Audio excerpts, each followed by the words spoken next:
So, hello again. Since I learned that everybody in this panel here is super eager to get everything going, I would ask you all then slowly to get ready.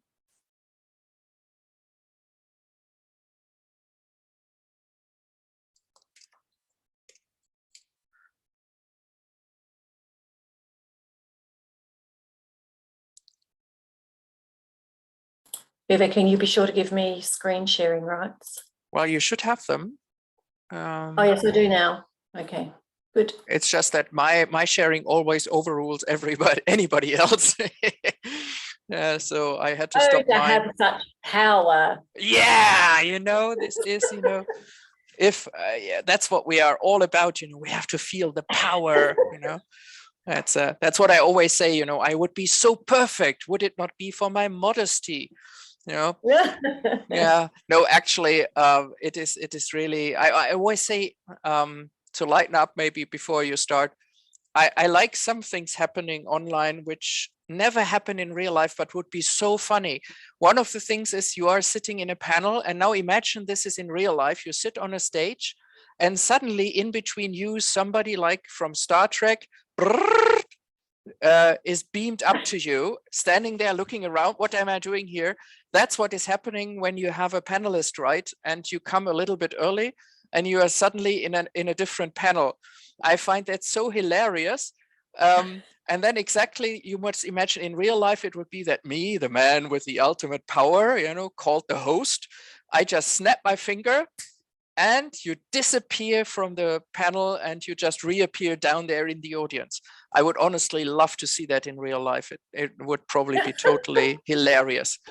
Without further ado, I would just stop here, pass over all my, extremely limited power to Betty and the team, and leave you to the session that is up now on service learning and volunteering as an IHAS perspective. So good luck and have fun.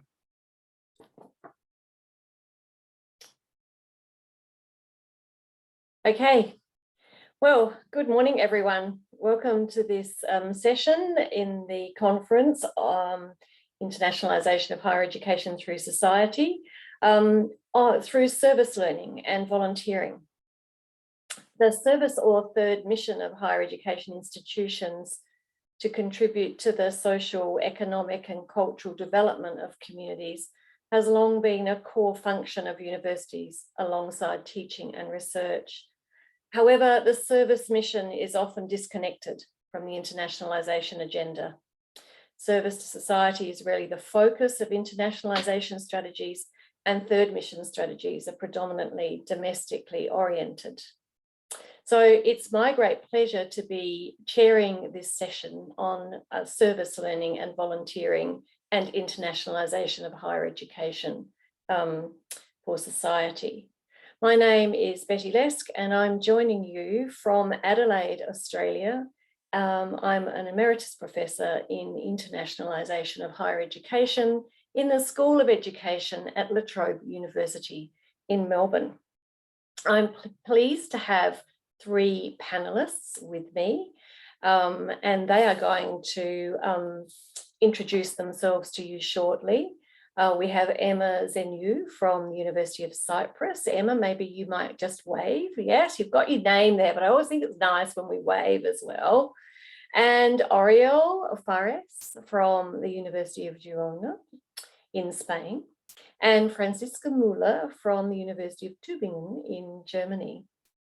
The program for the next 40 minutes or so is that each of the presenters will just speak very briefly about their project. They've got 2 slides that they'll speak to for about 2 minutes.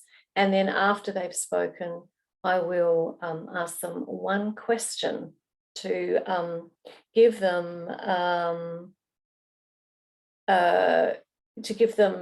little bit more chance to explain a little more about their project.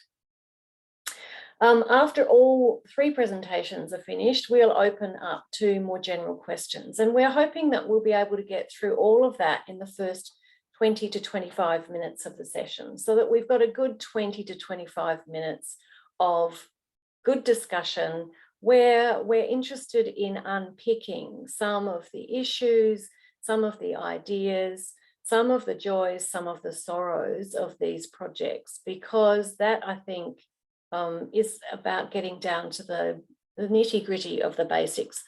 However, before we start that, I did ask people to prepare themselves to introduce themselves in a slightly different way. So aside from saying their name and where they're from, and then to say a little bit about themselves that's maybe something more interesting, more different, something that people might not normally know about them because it might not be on their profile. And I'm going to start by saying that something that often surprises people about me is that while I have been working in international higher education for some years, and I'm well known for work in internationalisation of the curriculum, teaching and learning, internationalisation of higher education for society, I actually didn't get my passport until I was in my early 40s. So I think that really does show that internationalisation starts at home. I'm now going to ask Emma just to quickly introduce herself in a similar fashion. Thank you, Betty. Good morning to everybody. Good morning to the rest of the panelists. My name is Emma Zhang, as Betty has mentioned. I live in Nicosia. I work at the University of Cyprus in Nicosia, Cyprus. I am the head of the Mobility Support Office of the University of Cyprus. Normally, you would expect me now to be talking from my office in Nicosia, but I'm actually in London and I'm talking to you from London. I'm here on a business trip. And one interesting thing for me is that I have studied engineering at Imperial College. I did my master's degree in soil mechanics and environmental geotechnics at Imperial College, but I ended up in internationalization, dealing with exchanges of students and staff. And that is from me. Thank you. Thank you, Emma. Now we go to Oriol. Hello, good morning to everybody. It's a pleasure to be here. And I'm the International Volunteering Coordinator in the University of Girona, which is a city in the north of Spain, 1 hour away from Barcelona. And I would say that one interesting thing about me is that I've won more than 10 giveaways. Do you know this kind of giveaways that they do on the radio or on YouTube, or where you have to send a comment or something like that?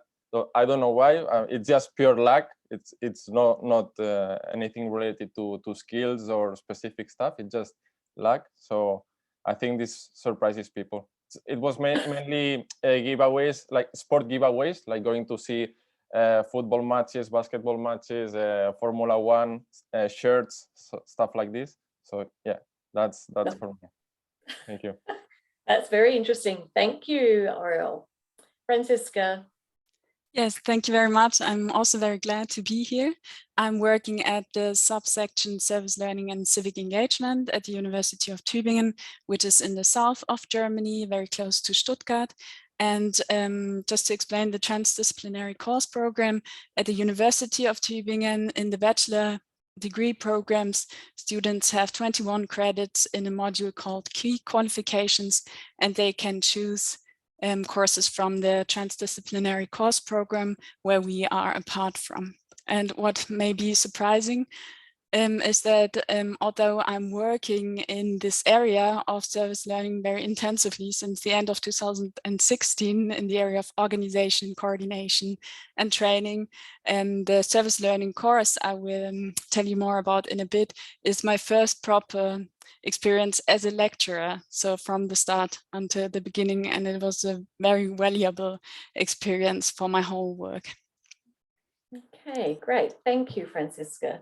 Now the order of speakers is Emma, Oriol and Franziska, and the reason that we chose that order was because we found that we had, when we looked at these three presentations, we had something that was coming out of a European project, something that was really focused through to something that was focused much more across the university, and then another one within a program. So we're starting with the big picture, the more macro, and then we're moving into the details of an individual program.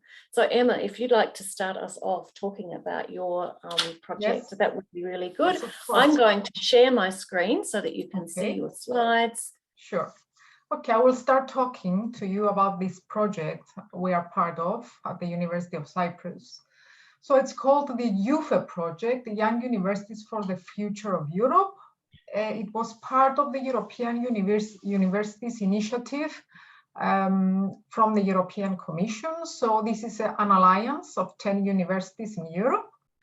And through this alliance, at the University of Cyprus, it was the first time that we have created something structured in terms of volunteering activities.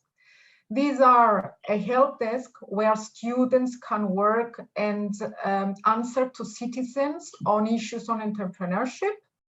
Another two volunteering activities with a non-governmental organization called Caritas, who is in Nicosia in Cyprus, and is dealing with migrants, asylum seekers, and refugees. So our main aim as a university was to attract students and get them involved so that they become global and active citizens. We know they are high quality academic students, but we wanted them to be engaged in other activities as well. So Betty, can we move on to the next slide? So out of these three activities and our interaction with the students, we had to address this challenge that we had to create the activities from scratch. As I told you, the University of Cyprus never do any organized activities before. And we, at the first call, we saw that the students were not at all interested. So we had to do something to engage them and make them understand how important these activities were for them. Key enablers to this action were, of course, the students of the university and the other universities, because the others could also engage to these civic engagement activities online. Of course, the citizens of Nicosia, the municipality of Nicosia, and the university, the academics, the authorities, etc. So at the next calls, what we had and what we have recommended that we should do is to reach out to the students in a better way. Instead of just presenting the activities as part of other presentations, we dedicate a presentation to the students, we send out emails to all students, and we invited them to ask questions to us so that they could understand more of what these activities were and what could those activities do for them and for the citizens, of course, and better engage the other stakeholders in these efforts. So I have that's a really fascinating project and such a valuable project, I think, for both the students and the community, which is, I think, at the heart of internationalization of higher education for society.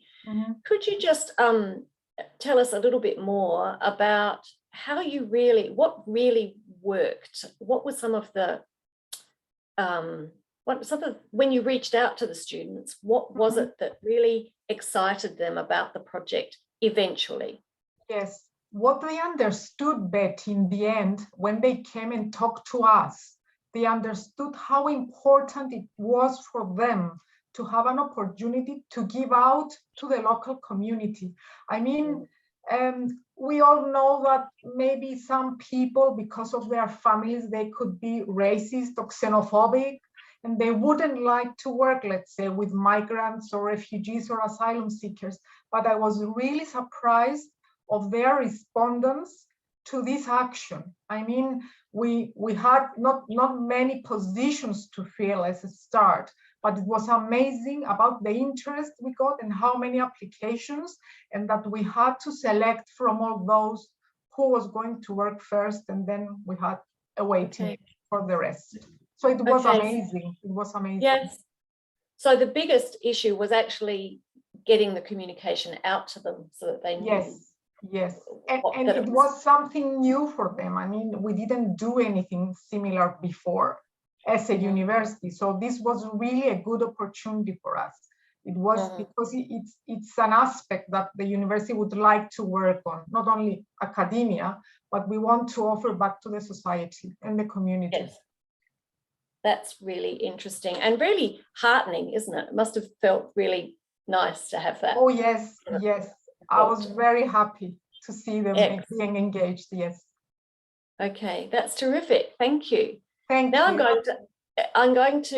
we're going to hold some, there will be space for other people to ask questions at the end. So I'm just going to ask Oriol now to talk a little bit about his international volunteering service at the University of Girona in Spain. Yeah, exactly. This service works as a, let's say, a counseling and assessment for young people, for students who want to go abroad or to volunteer abroad. And we try to promote this kind of project that exists, especially in Europe, because they are funded by the European Commission, but also around the world. And there are many students, actually most of them don't know about these opportunities. So the idea is to train students in a holistic way. So not just through academic input, but also by traveling, by meeting other people, but by having initiative to carry out different projects and developing different communities. So that's the main goal of this project. So if Betty, we can go to the next slide. Yeah, the biggest challenge, as also Emma was saying, I mean, one of the most important things when you carry out a project is promotion and getting students to know about this project. It's a quite young project. It's been on at the university for 1 year and a half. I mean, right where when COVID started. So that's why it was one of the biggest challenges. So getting to the students and worries related to COVID, especially this last year. And also there are many students who have not traveled by themselves ever, or maybe with just their families, but they need a bit more of a training before they leave. So that's one of the biggest challenges. The key enablers, let's say that there is a lot of funding, especially from the EU, that, as I said, not many people know about this kind of opportunities, so we promote them this way. And there is a lot of variety of topics. So there is not just about social work or media or other stuff. There is a lot of variety of topics. So there is a volunteering project for everybody. And the recommendations is mainly to focus also on building a good profile. There are many students who are very lost in terms of they choose a degree, but they don't know that they like it. It's just because society tells you to study a degree just straight away after high school. So they don't consider so much their profile or what they like. So it's important to build a good CV and motivational letter and know what they want to do and what they are interested in. So this way they can help themselves to go to these kind of projects. And social media, it's really important to be on social media, especially on Instagram, WhatsApp, Facebook, because this is where you get the most out of students. Okay, that's another fascinating project, and I think it's interesting to see that the connection with the first one around promotion being one of the challenges, getting the message out around this. That's really interesting. What a brave thing to do also in the middle of COVID. I mean, the last 2 years have been amazing and amazing in some really challenging ways. What do you think was been your biggest learning kind of professionally for yourself from this project? And we haven't rehearsed these questions for those people who are listening. So this is a kind of off the cuff. It's just, I think, you know, as professionals, we learn as we go along, and it's interesting to reflect and learn on that. So what did you learn, either about your students or about yourself or about service learning from this? What would you say was the biggest thing that you learned? I would say, look, I've been at the university for less than 2 years, so I'm pretty new here. I was working in another organization before, and what I learned about the university is that as it's a big institution and formal and public, it takes a lot of effort to make changes, let's say. Talking to promotion, for example, one of the biggest changes that we made in this project was to create an Instagram focused just on this project. And it was a game changer, because all the promotion that we did, we could take all the students to this Instagram where they could see easily what we do, the kind of projects that exist. From Instagram, if you click in the link on the bio, they can go to the web page. So we made it much easier for them to access this service. Before Instagram, they had to go on purpose, let's say, to the web page. So it was not so fluent, and students are, especially young people, are used to be on their phone all the time, but they are a bit lazy, and I'm including myself in this category. Know that if you can just go to Instagram in 2 clicks, you can see everything already. You don't have to go to the web page or to go through a long process. So what I learned the most was, yes, I think that universities are really important for society, but as society changes so fast, universities need to catch up to this new wave, let's say, new technological wave. So beautifully put. I think that I agree with you. But I also know, from having worked in, you know, a number of large universities in Australia at a time when there have been significant changes in technology, that there are so many challenges for universities in that space. And perhaps then projects like this one that are not as mainstream as research and teaching, to be honest, are they? They're really, you know, the third mission does tend to be sometimes forgotten and on the side, but could be a driver of change. You know, if you can use Instagram, and you can use other promotional methods that are new and exciting, and they work, and the university becomes used to using them, that could also benefit the research and the teaching side of things. I think that's a really interesting and useful insight. Thank you very much for that. I'm sure people will have many other questions for you. And if not, we will have a nice conversation amongst ourselves, as we discussed earlier, but I'm sure there will be questions. Franziska, over to you now to talk about your project at the University of Tübingen. Yes, thank you, Betty. Yeah, I'm going to present a service learning course, Actively Shaping the City, Forms of Engagement of Newcomers in Reutlingen, which I held in this summer term together with my colleague Glaucia Perez da Silva. And you can move already to the second slide. Thank you.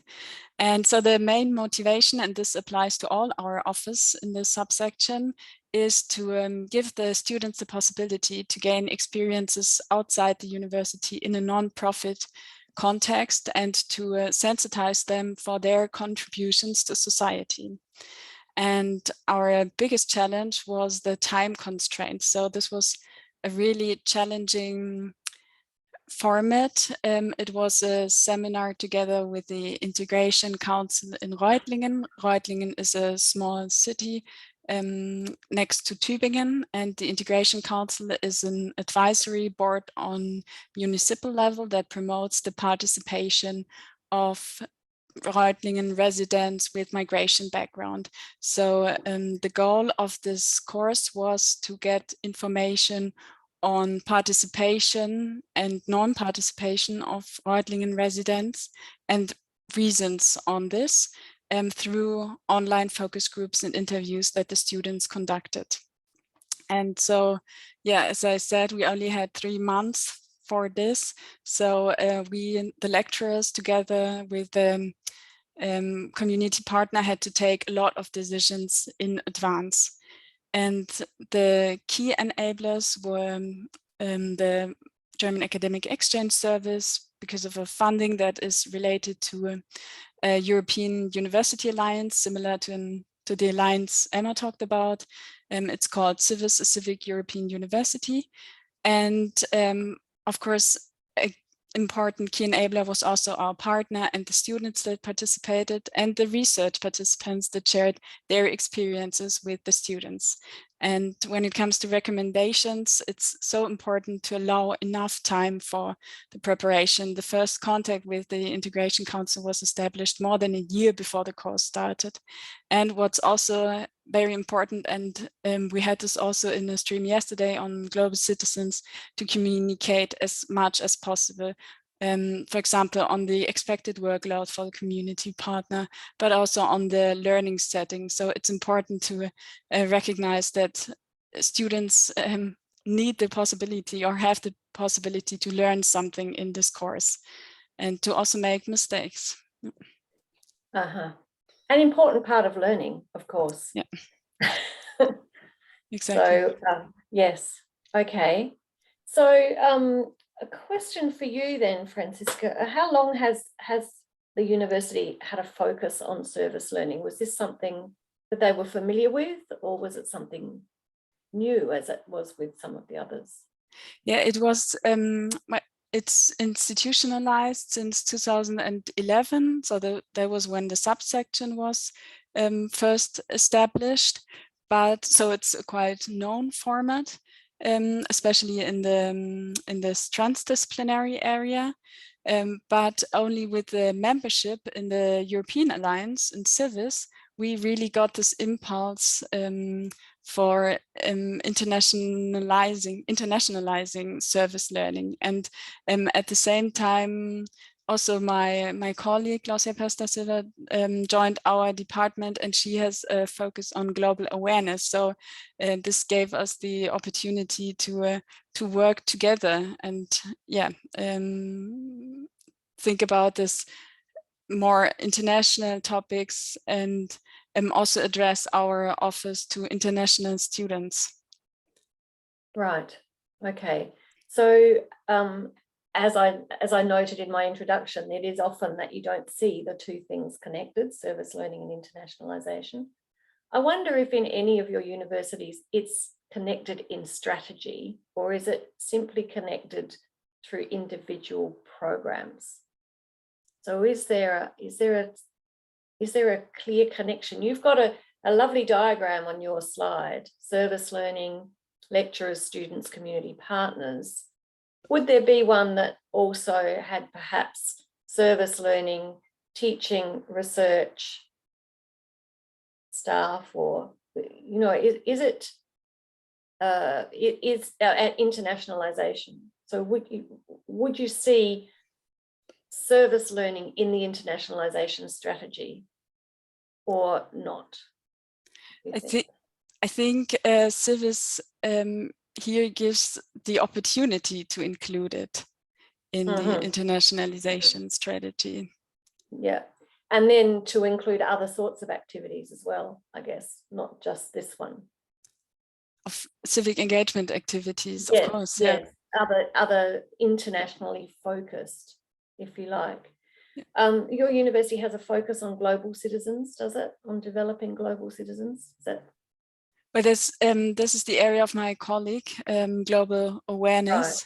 Exactly, that's right. A new focus area. Right. So that's a great opportunity then, isn't it, to open up those sorts of opportunities. Right. Well, we're going to open now to, I'm going to stop sharing and we're going to open to broader questions. I see we have 19 participants. So there are quite a number of people out there who could, I think, raise their hands or to ask a question. Maybe while they're thinking of that,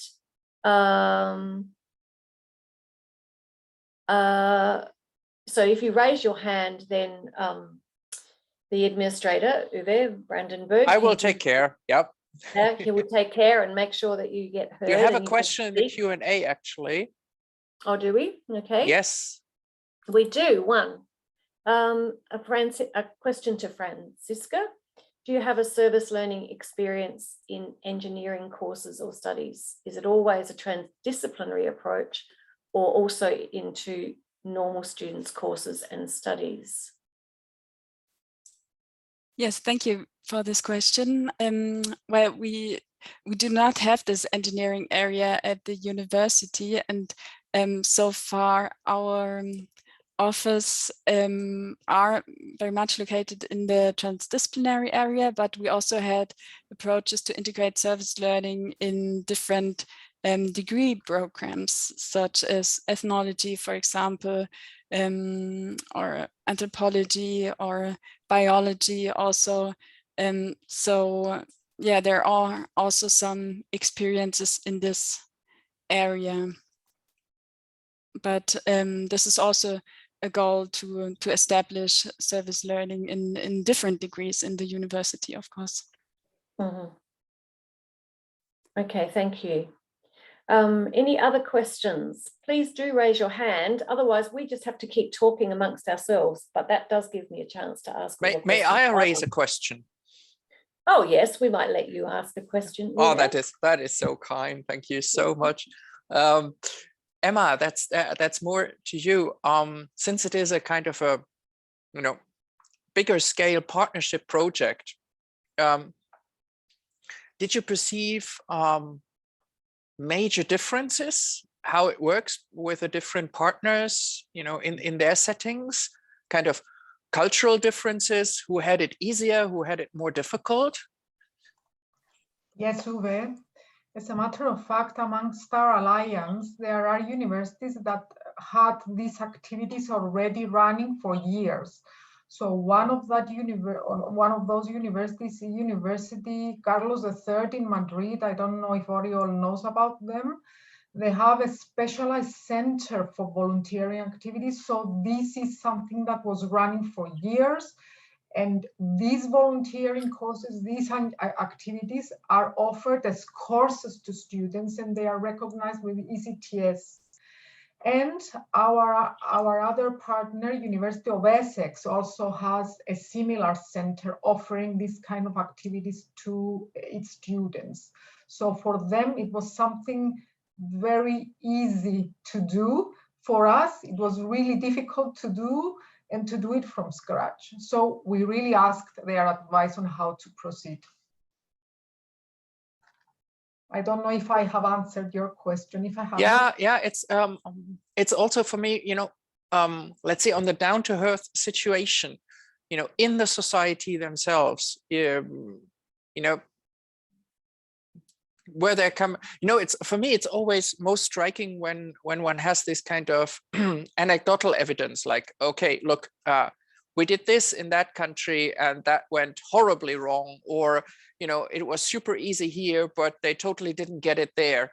Did you have any kind of discussion like that among the partners, where somebody said, oh goodness me, that worked with you, it was a disaster on our side?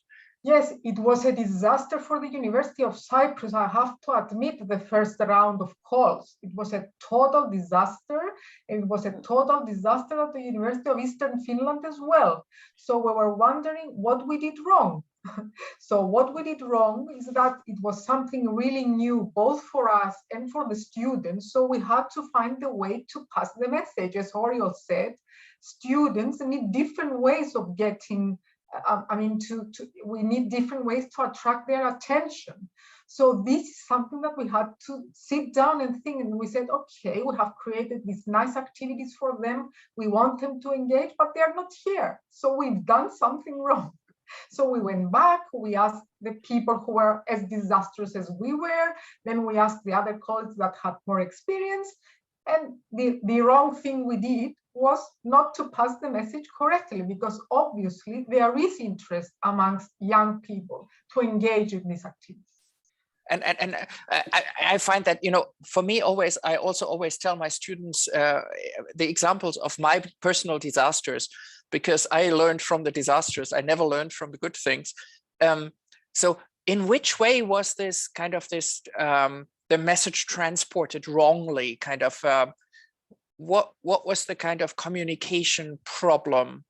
The problem is that firstly, we use the wrong media to pass the message. So we just presented something in between other presentations. And at first we used only the email because we ourselves, we were not sure what we were going to say, because it was the first time for us. So we didn't know exactly what we had to say, what they wanted to hear from us.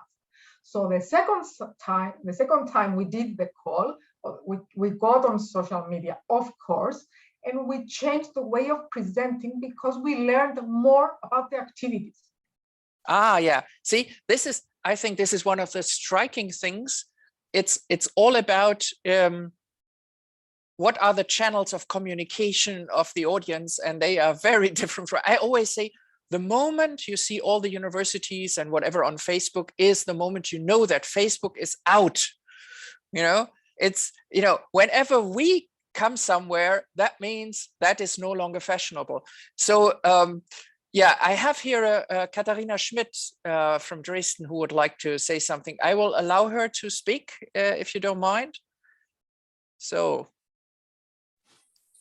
Hi, it's very good to talk to all of you. I'm just wondering more on like on a meta level. You know, we're trying to develop service learning as well. We're doing it especially for our or currently with one project for our scholars at risk, or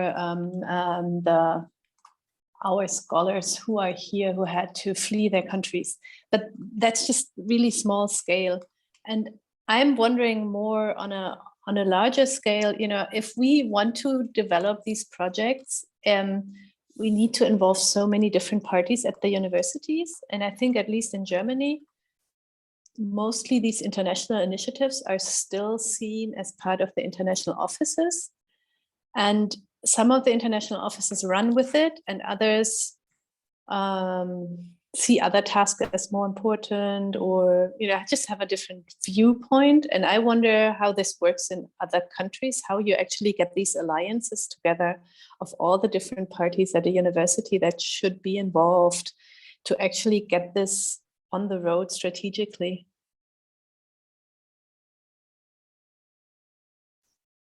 Okay, I get it. That's more a comment. Okay, yeah, okay, sorry. I may start, Katharina, thank you very much for the question. I'm going to talk about the University of Cyprus. Okay, in terms of the international aspect of these activities, okay, we are part of this big alliance, European University Alliance, having 10 different partners in 10 different countries. So this is the first aspect we have to look for. But locally at the university, I belong to the international office, but we cannot do these activities on our own. Mm-hmm. We have to engage academic departments, we have to engage other parties outside the university, such as the municipality, who help us get reach of this non-governmental organization that is operating in the city of Nicosia. So we cannot do things on our own. It's important. And this came, this message came from above, though. It was a commitment from the university authorities that these things should go on and they should start running. Mm. So this was the message that was passed in all services and departments of the university. And this is why we managed to organize them. Okay. I don't know if I have answered your question. Well, actually, I think there's always this, or very often this commitment from above, but then how do you actually put it on an operative level then? You know, who has the time and the resources to run with it? And is it basically just, and that becomes difficult sometimes, I find. But Yeah, you know, Katarina, okay, in our case, because all these activities belong to this project, the youth project, which is still running, and there are different work packages in the project, and each service is running one. So luckily, the work package 6 of this youth project dealing with these activities, the civic engagement activities, is with me. And I belong to the International Relations Service. It's not, I don't think it was on purpose done. Yeah, could be someone, yeah. Yeah, it would be somebody else. And because they should have been involved, that would be running as well, even if it was under a different service. Yeah. So I think this is a very interesting discussion. I don't think it's limited to Germany, where you have this notion. Exactly. Yeah. I think it's probably all over the world in different universities in different ways. And but I think what we see in these 3 projects as well is a group of committed people who are coming at this task, and it's not always focused on the international office. So you make a really good point. I mean, for a long time, Hans de Witt and Uwe and others, we've all been saying we need to shift internationalization out of the international office. Yeah, it plays a really important role, but actually it happens all over the university and should be happening all over the university. And so they shouldn't necessarily be seen as, you know, the center. Oriol. Yeah, no, related to this, I was just going to say that it's really important the communication between departments inside the university. From our experience, the University of Girona has different faculties and it's pretty big. So in the end, a project starts with an idea that somebody has, and then you have to, if you're in a public service, you have to communicate it. You cannot do it alone most of the time. So you have to communicate it with the people around you and different departments, because many times people have ideas which are really useful, or even start a project, and other faculties and departments of the university don't even know about it. For example, when we started, the faculties around the campus started to know about it, but there are also faculties in another campus related to the university. So how do you, because the promotion is not only to students, which are, let's say, the final goal, it's also the heads of the faculties of the different departments, of the different services, also the teachers, because maybe they teach something that is related to a project that they can do in another country of Europe, and then write their thesis about this. So there are many opportunities, but communication is really important. And it's not so easy most of the time, because everybody has their own responsibilities and stuff. But if it's just now the challenge with COVID is that many of the classes are virtual. So how do you communicate with other people just virtually? There are many people who are older, are not so tech savvy. So it's a bit tricky to not only promote the project to students or the ideas to students, but also to the rest of the campus, teachers, faculty, department, everything. It's a challenge, Thanks. Katarina, is it okay if I just, grab away your microphone? Go ahead. Technically speaking. I mean, I think this is a really important discussion to have sometime, because, we have this one thing is that we have these engaged people around the university, and then they might have this project, but then there's always this question, how do we keep this going? How do we sustain it?